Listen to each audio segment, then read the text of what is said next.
بسم اللہ الرحمن الرحیم۔ السلام علیکم ورحمۃ اللہ وبرکاتہ۔ جی ناظرین، کیا حال ہے؟ ٹھیک ہے؟ خیریت ہے؟ مزاج گرامی کیسے ہیں؟ کیسا وقت گزر رہا ہے؟ معمولات دنیا بخوبی سر انجام دے رہے ہیں؟ روزمرہ کے شب و روز کے روزمرہ کے جو معمولات ہیں وہ اچھے گزر رہے ہیں؟ سردی انجوائے کر رہے ہیں؟ چلیں، آپ جہاں جہاں سے مجھے سن رہے ہیں اور دیکھ رہے ہیں، اللہ پاک آپ کو خوشیوں بھری زندگی سے نوازے، آپ کے ماتھے پہ کبھی غم کا شکن نہ آئے، آپ کے ہونٹ ہمیشہ تبسم اور مسکراہٹیں بکھیرتے رہیں۔ ناظرین کرام، میں نے بتانا تھا کہ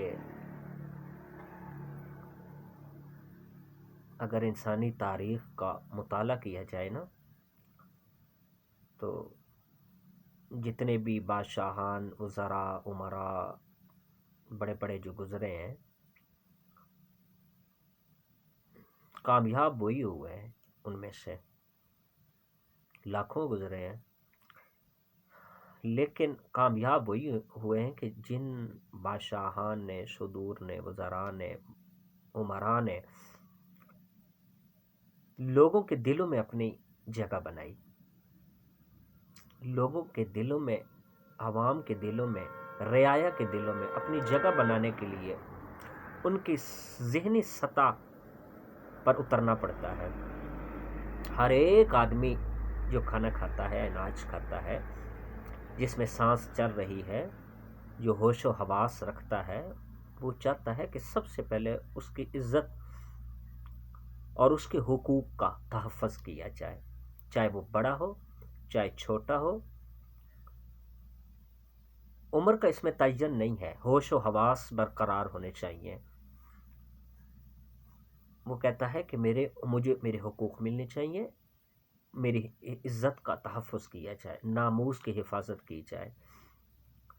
تو جن جن بادشاہان نے رعایا کے دلوں میں اپنا گھر بنایا ہے، وہی کامیاب ہوئے ہیں کہ جنہوں نے اس چیز کا اپنے رعایا کے جو فیلنگز ہیں، جذبات ہیں، احساسات ہیں، قدر کی، ان کی ذہنی سطح کے مطابق اپنے قوانین کو اس سانچے میں ڈھالا جس میں عوام اس بات پہ راضی ہو گئی۔ تو ہر ایک بندہ چاہتا ہے کہ اسے حقوق ملیں، اس کی عزت کی، اس کی اقدار کی حفاظت کی جائے۔ آپ دیکھ لیں، تواریخ کا مطالعہ کریں تو آپ کو ہلاکو خان کو کون اب یاد کرتا ہے 6 لفظوں میں؟ کوئی بھی یاد نہیں کرے گا۔ تو اس کے مقابلے میں آپ لے آئیں نوشیروان عادل کو، نوشیروان جو ایران کا بادشاہ تھا، اس کو لے آئیں۔ وہ کتنا لوگوں کا محبوب ہے، ہم نے بھی کتب میں پڑھا ہے، سلیبس کی، اسکول کالج کی کتب میں بھی پڑھا ہے، اس کا نام اچھے لفظوں میں لکھا جاتا ہے۔ وہ کیوں؟ کہ وہ انصاف پسند تھا، انصاف کا عادی تھا، عوام کی ذہنی سطح کے مطابق چلنے والا تھا۔ جب تک سیاسی لوگوں کو یہ گر نہیں آتا نا، تو وہ ہمیشہ لوٹے ہی سدوائے جائیں گے۔ ان کو کوئی اچھے لفظوں سے یاد، آپ ہمارے ہیرو دیکھ لیں، بانیان پاکستان جو ہیں، پاکستان کی تحریک میں حصہ لینے والے قائد اعظم علامہ اقبال کے بعد میرے خیال میں جس کو زیادہ عزت سے آج کا دیکھا جاتا ہے، یعنی اس کے بعد جو نواب لیاقت علی خان، اس کے بعد بھی یہ جو سردار عبدالرب نشتر صاحب تھے، ان کو کتنی عزت کی نگاہ سے دیکھا جاتا ہے۔ وہ درویش صفت انسان تھے اور انصاف پسند تھے، بہت زیادہ انصاف پسند تھے وہ بندہ آدمی۔ ان کے بھی ہم نے واقعات کتب میں پڑھے ہیں۔ تو آپ باقیوں کا دیکھ لیں، کوئی بھی کسی نے عوام کے دل میں جگہ بنائی ہو، کوئی بھی نہیں ہے۔ انصاف کے ساتھ کسی اپنے رعایا کا حقوق کا تحفظ کرنے والے ہمیشہ دلوں میں زندہ رہتے ہیں، وہ مر کر بھی انمر ہو جاتے ہیں۔ انصاف کرنے والے، وہ ترکی کے سلطان سلیمان القانونی تھے نا، ایک دفعہ ان کے محل میں درخت کافی سارے، تو وہاں چونٹیوں نے اپنا بسیرا کر لیا۔ تو آپ ہمیشہ کوئی بھی قدم آپ کی عادت تھی کہ کوئی بھی قدم اٹھانے سے پہلے شرعی حکم معلوم کر لیا کرتے تھے، اس کا شرعی حکم کیا ہے، شریعت اس بارے میں کیا کہتی ہے، اللہ رسول کیا کہتے ہیں۔ تو آپ بنفس نفیس اس مسئلے کو پوچھنے کے لیے ماہرین نے بتایا کہ جو ہے نا فلاں تیل فلاں چیز اس میں جڑوں میں درختوں کی ڈال دو تو چونٹیاں مر جائیں گی، لیکن آپ شرعی معلوم اس کی جو وجہ ہے یا شرعی جو حکم ہے وہ معلوم کرنا چاہتے تھے، تو آپ بنفس نفیس اس وقت کے جو مفتی اعظم تھے شیخ الاسلام جنہیں کہا جاتا تھا سعود سے، ان کے گھر گئے، ان کے رہائش گاہ پہ گئے یہ مسئلہ پوچھنے کے لیے۔ تو اتفاقاً وہ گھر پر موجود نہیں تھے، تو آپ اہل خانہ کے ہاں ایک چٹ کے اوپر لکھ کے یہ مسئلہ ایک وزن کے شعر کے مطابق رکھ آئے کہ جب مفتی صاحب آ جائیں تو انہیں کہیے گا کہ یہ ہمیں اس بات کا جواب دیں۔ آپ نے کہا کہ بتایا جائے کہ کیا چونٹیوں کو تیل ڈال کے قتل کرنا آیا کہ یہ ٹھیک ہے، اسلام کی انصاف کی نظر میں یہ کیا ہے، یہ ٹھیک ہے یہ عمل؟ تو مفتی صاحب آئے تو انہوں نے جو ہے نا انہوں نے بھی شعر کے وزن کے مطابق اس کا جواب لکھا۔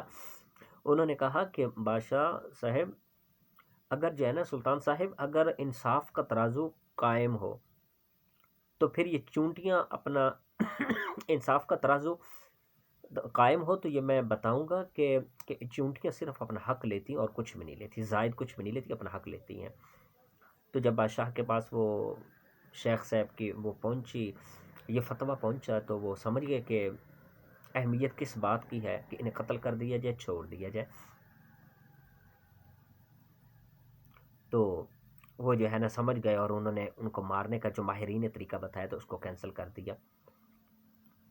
اب یہی وجہ کہ جب سلطان سلیمان القانونی آسٹریلیا کے دارالحکومت ویانا کو اپنی جہادی سرگرمیوں کو عملی جامہ پہنانے کے لیے وہاں گئے تو شاید واپسی پر ان کا انتقال ہو گیا، ان کے جسد خاکی کو استنبول لایا گیا۔ جب ان کے جسد خاکی کو استنبول لایا گیا تو آپ کو دفنانے کے لیے جب وقت آیا دفنانے کا، تو وہ جو آپ کا ایک صندوق تھا وصیت کے مطابق، اب اس کو بھی وہاں دفن ہونا تھا۔ وصیت کر گئے تھے کہ میرے صندوق کو بھی میری قبر میں دفن کر دیجئے گا۔ تو بات نکلی، بات پھیلی اور پھیلتی چلی گئی، علماء کرام اکٹھے ہو گئے، پوچھا، بتایا کہ یہ صندوق کو، اب جیسے بظاہر تھا ویسے جیسے حقیقت معلوم ہو رہا تھا کہ اس میں ہیرے ہوں گے، جواہرات ہوں گے، اس کو بھی دفنانا تو اسلام میں تو جائز نہیں ہے۔ مفتیان کرام نے فتاوی جاری کی ہے کہ اس کو ساتھ دفنانا اسراف ہے، فضول خرچی ہے، اتنی مہنگی چیزوں کو ساتھ دفنایا نہیں جا سکتا، اسلام میں منع ہے، اس کا ممانعت ہے۔ تو جب یہ بات ہوئی تو کہا گیا، لیکن جو وصیت کرنے والے تھے وہ اس بات پہ مصر تھے کہ نہیں، ہر حال میں وصیت جو پڑھنے والے تھے وہ اہل خانہ یا وارثان، وہ کہہ رہے تھے کہ نہیں، اس کو ساتھ دفنانا ہے، ضرور دفنانا ہے۔ فیصلہ کیا کہ چلے کھول کے دیکھتے ہیں کہ شاید کوئی گنجائش پیدا ہو جائے چیزوں کو دیکھ کے۔ جب صندوق کو اوپن کیا گیا، کھولا گیا، تو اس میں وہ تمام فتاوی جات تھے جو علماء کرام سے ایک ایک قدم اٹھانے سے پہلے پوچھے گئے تھے کہ آیا کہ اس کے شرعی احکام کیا ہے، شریعت کیا کہتی ہے، اللہ اور رسول کا حکم کیا ہے اس بارے میں، اور ساتھ ایک وصیت لکھی۔ کون سی وصیت؟ اس صندوق میں یہ بھی لکھا، ایک چٹ ملی سر فہرست چیزوں کے اوپر، بالکل فتاوی جات کے اوپر تھی، جلی حروف میں لکھا ہوا تھا کہ یہ میں اس لیے جو ہے نا میں نے یہ وصیت کی اور میں سب اس لیے کر رہا ہوں تاکہ بروز محشر یا خبر میں اللہ کریم کو دکھا سکوں کہ یا الہ العالمین، یہ وہ تمام فتاوی جات ہیں جو تیرے قرآن اور تیرے حبیب صلی اللہ علیہ وسلم کی فرامین کے مطابق میں نے علماء کرام جو انبیاء کے وارثان ہیں ان سے فتاوی لے کے میں نے ایک ایک قدم اٹھایا، میں نے کوئی بھی کام تیری شریعت کے خلاف نہیں کیا، تو لہٰذا مجھے جو ہے نا میں نے کوئی کام بھی نہیں کیا۔ تو میں نے تمام علماء کرام سے پوچھا ہے، ان کے شریعت کا حکم معلوم کر کے میں نے ایک ایک قدم اٹھایا، اس کے مطابق میں نے اپنے حکومت چلائے، اس کے مطابق میں نے اپنی رعایا کو حقوق سے نوازا، کسی کے اوپر میں نے ظلم نہیں کیا۔ تو یہ تمام میں نے ہر ایک کے حق حقوق میں نے عوام کو پہنچا دی ہے۔ تو یہ سند ہے اس بات کی، یہ ثبوت ہے کہ یہ چٹ ہے، یہ نیچے علماء کرام کے فتاوی ہے، تو یہ حاضر ہے میرے پاس، یہی کچھ تھا۔ تو جب علماء کرام نے یہ دیکھا سنا تو فتاوی جات جو تھے وہ تو بکسے کے علاوہ جیسے میں نے پڑھا وہ دفنا دیے گئے، ان کو تمام کو دفنا دیا گیا کہ یہ فتاوی جات ہیں، کہ سلطان صاحب سلیمان القانونی اس کے مطابق ہمیشہ چلے۔ دفنانے کے بعد دفنا جب دیا گیا جست خاکی کو اور فتاوی جات کو، تو ابو سعود شیخ الاسلام مفتی اعظم جو تھے، آپ نے وہاں تاریخی قبر پہ کھڑے ہو کے الفاظ دہرائے، کلمات کہا کہ سلطان صاحب آپ تو اپنے آپ کو بچا گئے ہو ان فتاوی جات کی روشنی میں، ان کے ثبوت میں، ان کی موجودگی میں، لیکن جنہوں نے فتاوی جات جاری کی ہے ہمیں کون بچائے گا؟ آپ تو بچ گئے، ہمیں کون بچائے گا؟ ہمارے پاس کیا ثبوت ہے کہ ہم نے فتاوی بالکل عوام کی اور شریعت کے اور عوام کی امنگوں کے مطابق اور عین اسلام کے دائرے میں رہتے ہوئے ہی دیے ہوں گے، ہمیں کون بچائے گا؟ تو یوں لوگوں کے دلوں میں اپنا گھر بناتے ہیں، عوام کے دلوں میں اپنا گھر بناتے ہیں، یوں وہ کتابوں میں بھی انمٹ ہو جاتے ہیں، کتابوں کی بھی زینت بنتے ہیں، کتابیں بھی شاید وقت کے ساتھ ساتھ ختم ہو جائیں، لیکن جو انسان کے دل میں لکھا گیا اور انسان قبر میں پہنچ گیا، یہ ایسی باتیں ہوتی ہیں، یہ ایسے انصاف کے ان کے احکامات ہوتے ہیں کہ انسان کے دل پہ نقش ہو جاتے ہیں ہمیشہ کے لیے۔ ان کے یہ کارنامے آپ اسلامی ہیروز دیکھ لیں، جناب امیر المومنین عمر فاروق رضی اللہ تعالیٰ، حضرت عثمان ذو النورین، مولا علی مشکل کشا، حضرت ابوبکر صدیق رضی اللہ تعالیٰ، حضرت عمر بن عبدالعزیز، سلطان صلاح الدین ایوبی، محمود غزنوی، انہوں نے لوگوں کے دلوں پہ حکومتیں کیوں کی؟ کیونکہ ان کا انصاف بڑا سستا تھا، یہ بکنے والے نہیں تھے، نہ قابل فراموش تھے۔